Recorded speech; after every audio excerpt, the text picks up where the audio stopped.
ছাত্র সমাজের ডাকা নবান্ন অভিযানকে কেন্দ্র করে আজ সারা দিন কলকাতার তুলকালাম কাণ্ড। পুলিশের লাঠিচার্জ, পুলিশের টিয়ার গ্যাস, জল কামান কোনো কিছুতেই দমানো গেল না এই ছাত্র আন্দোলনকে। যদিও ছাত্র সমাজের এই আন্দোলনকে ঘিরে ইতিমধ্যে অনেকগুলি বিতর্ক বেঁধেছে।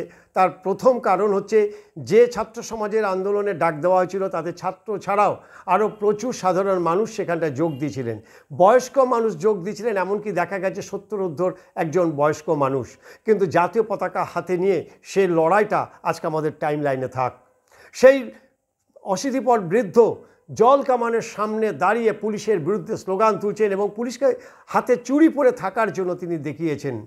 যারা মনে করেন যে শুধুমাত্র মোমবাতি জ্বালিয়েই এই তীব্র ঘৃণিত যে কাজ, সেই কাজের প্রতিবাদ করা যাবে না, তারাও আজকে যোগ দিয়েছিলেন। কারণ মানুষ ফুটছে আন্দোলনের জন্য, মানুষ বিক্ষোভ দেখানোর জন্য ফুটছে। যে স্বৈরাচারী শাসন এখানে চলছে, যেভাবে একটা নৃশংস ঘটনাকে আড়াল করার চেষ্টা চলছে, এখনও পর্যন্ত এই ঘটনাতে কেউ কাউকে গ্রেপ্তার করতে পারেনি সিবিআই। ফলে সবটা মিলিয়ে মানুষের মধ্যে যে স্বতঃস্ফূর্ত ক্ষোভ, সেই স্বতঃস্ফূর্ত ক্ষোভ আছড়ে পড়লো আজকে নবান্ন অভিযানকে কেন্দ্র করে। কিন্তু আরও যেটা লক্ষণীয় ব্যাপার, আজকের এই যে স্বতঃস্ফূর্ত যে আন্দোলন, এই আন্দোলনে কিন্তু বিজেপির তথাকথিত যারা বড় মুখ, যারা বড় বড় নেতা, তাদের কাউকে দেখা যায়নি। তাদের দেখা গেছে, অবশ্যই দেখা গেছে, কিন্তু যেটা আগের দিনই আমরা বলেছিলাম, নিশ্চিদ্র নিরাপত্তার আড়ালে একেবারে নিরাপদে থেকে তারা যথারীতি টিভি এবং ফেসবুকে তারা বক্তৃতা মেরেছেন বা লেকচার মেরেছেন। কিন্তু লড়াইটা তো করলো এই ছোট ছোট বাচ্চাগুলি, যারা এই আন্দোলনকে সামনে রেখে একটা ডাক দিয়েছিল। তাদের দাগিয়ে দেওয়া হয়েছিল, কেউ বা বলছেন আরএসএস, কেউ বা বলছেন এবিভিপি। কেন এবিভিপি আরএসএস হলে কি এই আন্দোলন করা যাবে না? কোথায় লেখা আছে? শুধুমাত্র বামপন্থী ছাত্র আন্দোলনরাই আন্দোলন করতে পারবে, আর কেউ করতে পারবে না? এ কোথায় লেখা আছে?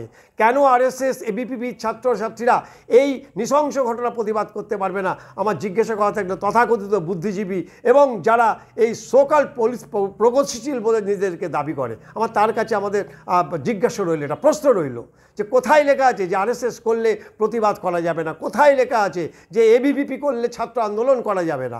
আপনারা নিজেরাই নিজেদের বিপ্লবী বলে নিজেদের আপনারা দাবি করবেন? এটা কখনো হয়? আজকে কলকাতার মানুষ দেখেছে, আজকে রাজ্যের মানুষ দেখেছে যে আন্দোলন কাকে বলে। বিরোধী দলকে আটকানোর জন্য সামান্য যদি এই ছাত্র সমাজের আন্দোলন হয়, তাকে আটকানোর জন্য যে অভূতপূর্ব পুলিশের যে নিরাপত্তার ব্যবস্থা করা হয়েছিল, সেই সঙ্গে রাজ্য সরকারের দিকে প্রশ্ন উঠল, তাহলে এই পুলিশি ব্যবস্থা যদি এই ছাত্র আন্দোলনকে ঠেকানোর জন্য যদি তৈরি করতে পারে, তাহলে কেন সেদিনকে ডার্বি ম্যাচ করা গেল না? কোন অজুহাতে সেদিনকে ডার্বি ম্যাচ ভেস্তে দেওয়া হলো? কোন অজুহাতে ডার্বি ম্যাচকে বাতিল করে ঘোষণা করা হলো? পরবর্তীকালে দু দলের সমর্থকরা যখন জড়ো ছিল, তাদের উপরে কেন লাঠিচার্জ করা হলো? কেন তাদেরকে আটকানো গেল?